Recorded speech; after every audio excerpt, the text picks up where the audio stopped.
Ladies and gentlemen, welcome to Advice with Mike.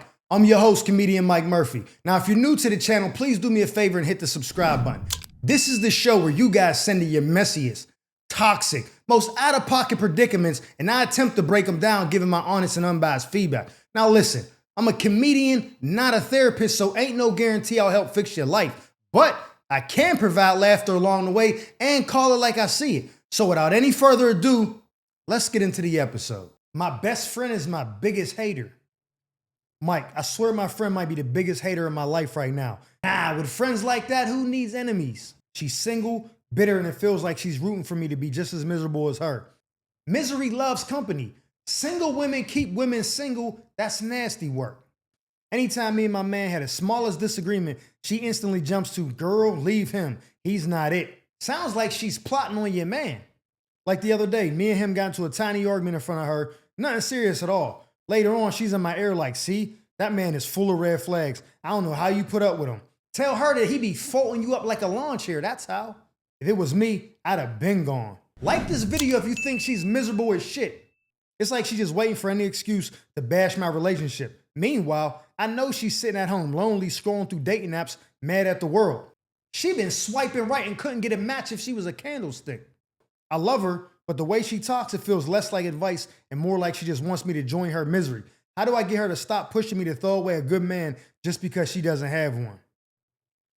Either your friend secretly wants your man, so she trying to pry y'all apart, or she just miserable and wants you to leave him so y'all can spend more time together, because when you booed up, hugging and loving and, you know what I'm saying, getting your back blew through the mattress, she at home with the rose on high speed, got to sound like a barbershop in the spot, scrolling Tinder and Bumble looking for the next connection, and it ain't happening. You know what I'm saying? Wi-Fi buffering on the match for her. She probably got an unrealistic list of expectations. She's probably insufferable. She get around dudes after one or two dates, they're like, that's a dub. Not dealing with that. So after she run through a cycle with that, she comes spinning back into your relationship. Girl, all in your hair. Single women keep women single. I done said it 100 times. Super nasty work. You got to push her to the side. And I ain't gonna lie. It ain't gonna be nothing nice about it.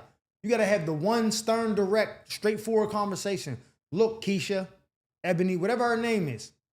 I don't appreciate you intervening with what me and my man got going on. I love him. I'm not going nowhere. Please mind your business. And I don't need any more advice from you about it unless I ask. So if I don't ask you, please dead the unsolicited advice. I'm good. Because first of all, you ain't even got no man, so you don't know how to keep one or get one, let alone giving me advice how to keep mine. My man good. Everybody gonna have disagreements. And when you say that to her, she gonna be like, see, girl, that's what I'm talking about. He trying to pull you away from me. She gonna guilt trip you. You gotta be like, nah, not trying to hear that. If you want to continue to be my friend, stay out of my relationship. I don't need unsolicited advice. Now, if I come to you and be like, hey, girl, what do you think? Then give it to me. But I'm going to tell you right now, don't, hey, girl, what do you think? Nothing with her, because you already know what she think. She think y'all need to break up. So don't ask her for no advice. You need to talk to a woman who's married, someone who's been in a long-term relationship, someone who has a successful relationship. They can give you advice. They may say, oh, girl, that's not a big deal. Let that go, because tomorrow you're going to wake up, not even going to be a problem. You're not even going to be thinking about that little, petty argument. But the moment you break up because of something stupid, she gonna be over there cheering you on. Yeah, let's go, girl. Nah. Take your lonely ass, bitter ass back to Bumble and see if you can get somebody to match with you. You know what I'm saying? Because it's dead over here. That's what it really is. And she probably one of them joints got mad dudes in the DM telling her she pretty, telling her she this, she that. They just want to beat. Or even the ones that might want something with her, again, they probably get around her for one or two dates and be like, nah, this ain't it. Shorty annoying. So they curve her, now she back to that. So my advice to you is directly tell her to mind her business when it comes to your relationship. You don't need any advice unless you ask. But I'm telling you right now, don't ask. That's my advice. Stay alert, stay alive. All Tims ain't created equally. So my son's dad wanted to buy him some Timberland boots for back to school. He bet not grab him them I can't believe they not butters, the margins, if you will. Instead of letting him just buy them, I told him, yo, just give me the money and I'll buy them. Like this video if you think she's full of shit. He trusted me. Mistake number one. Sent me the money and I went and bought the cheaper pair so I could pocket the difference for myself. You bought him the single souls. Now I see why you're a single mom. They all look the same to me anyways. Yeah, you couldn't be more wrong. Well, my son wears them to school and immediately starts getting roasted by the other kids. Ray Charles could have seen that was going to happen. He ends up asking his dad, why would you buy me these? And that's when everything blew up. His dad went off on me for being sneaky, saying I embarrassed our son and made him look bad. Nah, valid. Now he's furious. My son's upset and I'm sitting here looking like the bad guy. Well, you are. Botch your son in the sex offender butters. Nah, that's nasty work. Just because I wanted to keep a little extra cash. Am I wrong in this situation? Nah, shorty, you bugging. You done sent little man up to the high school in a single soul, no suede, I can't believe they not butters. You know what I'm saying? The water authority wheat work boots. Now he getting stuffed in a locker by the classmates. Bullying is real. He in there fighting for his life because you got him them joints that's made for the sex offenders. Them wearing them joints upstate. You got the chain gang work release Timbs on him. Them joints about $130. The real joints is $200. You pocketed that 70 ball and went to the happy hour with your homegirls. Now little man getting punked around. You know what I'm saying? They doinking him all in the temple because you want to just tuck away a little extra cheese. That's one thing you shouldn't be doing. Stop buying your kids school shoes. They dad is in their life. Let dad buy the boy the shoes. You take care of the girl if you got a girl. Let the dad take care of the boys. That's like you saying, nah, just give me the money. I'll take him to go get his haircut. Wrong answer. You don't belong in the barbershop, especially if the dad is involved. Even if the dad ain't there, you get a little league football coach or an uncle or something. Run him up to, Swiss Army cuts or wherever's in your neighborhood. You know what I'm saying? Let them touch him up. You shouldn't even be in there. You can be all up in the barber's face like, oh, what's this? Go sit your ass down. Talking about everybody looking at me like I'm the bad guy. You is the bad guy. Because you probably lied to little man and was like, yeah, your dad got you the boots you asked for. He pulled them out. Like, I don't know. These kind of look, I don't know. These don't look like the ones I said I wanted. Now you're in the school getting flexed on. Dad getting a call. Yeah, they picking on your kid up here. You go up there. What's wrong, Junior? Yeah, show him that one soul. Dad, he furious now. You didn't ruin it. You know what I'm saying? You can't even get the refund because the bottom got a little black on him because he didn't already rock them one day in school. You know, kids damage sneaks quick as hell. So you can't even get the refund. Now dad got to just go ahead and tell him just, yo, rock them out until you scuff the toe completely so they unrecognizable. Why would you do that? That's what I'm talking about. This is why dads don't be wanting to get that child support directly to the mom. You got the dad is in your son's life saying, yo, I'll go take him to get boots.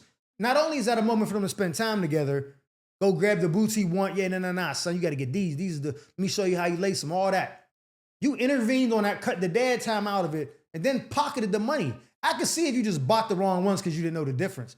Like, oh, damn, what did you give me $200 for? These joints only $140. Oh, okay, cool. You know what I'm saying? Thanks. I'll get him, a couple packs of t-shirts or something with the change. Nah, you intentionally got the cheaper ones, probably knowing they was the Fugazi dips, and you just want to hit happy hour with Charlene and Carol. Get a couple, you know what I'm saying, Hennessy sidecars or whatever you drink. A little Corona with the lemon. That's nasty work. Knock it off. Go in your bank account, pull out the bread, and give him the real joints.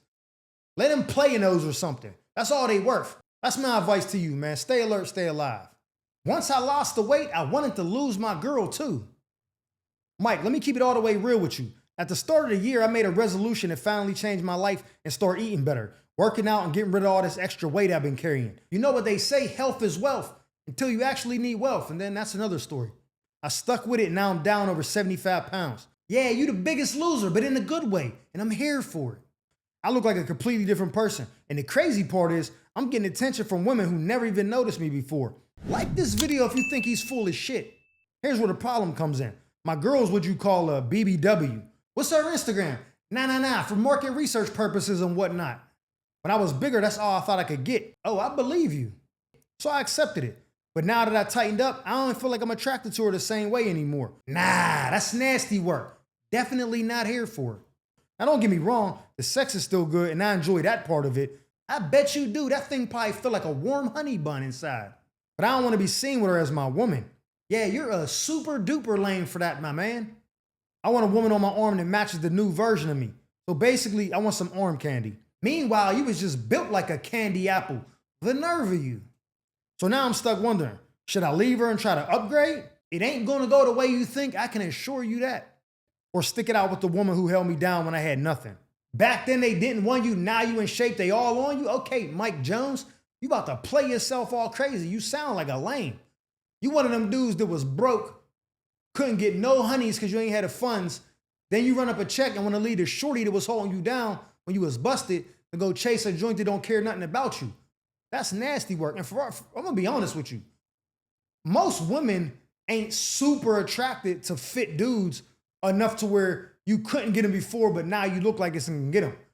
If your money leveled up, maybe I could see that. So I'm having a hard time believing that the joints that you couldn't get before are starting to want you. What I think is happening is I think you're more confident, so you feel like you could get them. But trust me, they not on you now because you lost the weight. They not seeing you like, damn, who's that? He's fit. He lost 75 pounds. But you probably got a little flabby skin. So the 75 you lost look good in clothes, but at the beach, you probably look like a bag full of pudding. That's nasty work. And the fact that you're trying to dog your shorty and saying, yo, the sex is good, I like that part of it, I'm just embarrassed to be seen with her. You a lame, dog. She was with you when you was big. If you was a real man, if you had any type of self-confidence or integrity or some code that you live by, what you would do is be like, babe, I lost all this weight. I feel amazing. My mentality's changed. Like my morale is up, all this. Like, I want the same for you. I'm gonna help you get on track. You know what I'm saying? I'm gonna help you plan your meals. We're gonna go work out together. We're gonna get fit together because health is wealth. You would give her the OG talk and tell her like, this is the best thing for you. You know what I'm saying? And then after a while, if you just like, oh, our lifestyles aren't compatible anymore because, oh, she wants to eat out every day. She don't want to work out. She want to have snacks in the house, all this. And then it's affecting you. That's a different reason to be like, yo, we grown apart. Because people do grow apart. But the fact that you just saying, I don't want to be seen with her because I look like this, you're going to get played like a crap game. The moment you try to bag a baddie joint and see that it ain't everything and then greener on the other side. You know what I'm saying? The grass is greener where you water it at. So go home to wifey, water that grass, get her in shape. And I bet, I'm going to tell you right now, she probably get slim and trim, lose a couple pounds, face get a little bit more defined. She probably a baddie. You know what I'm saying? What's her Instagram? Nah, for research, you know what I'm saying, for the market research. Because I'm telling you right now, if you was already attracted to her, the womb is on fire, but you just don't want to be seen with her, that's what he says more about you than her. Because you had no problem getting seen with her before. Now she embarrassing you? What's wrong with you, bro? Tighten up, my man. You moving real wacky. You want some lame shit. Gotta keep it a buck with you. So my suggestion to you is go home, have the conversation with her about her getting fit, getting in shape and doing all that. I'm telling you right now, I'm not telling you just give her a month and then when she don't change, give up on her because you're saying y'all grew apart. You lying if you do that. If it's been a year, 2 years, and ain't no changes, and then now it's affecting you, that's different. But I'm telling you right now, don't leave that woman just because you think you could do better. Because deep down inside, based on your character, no, you can't. You can't do better. You got exactly who you need to be with because you're definitely a grade A cornball. The fact that you even think about leaving her because you don't want to, you're not even saying that you're not attracted to her no more. You're really just saying you don't want to be seen with her. You want someone that looks better, that matches your aesthetic. That's crazy.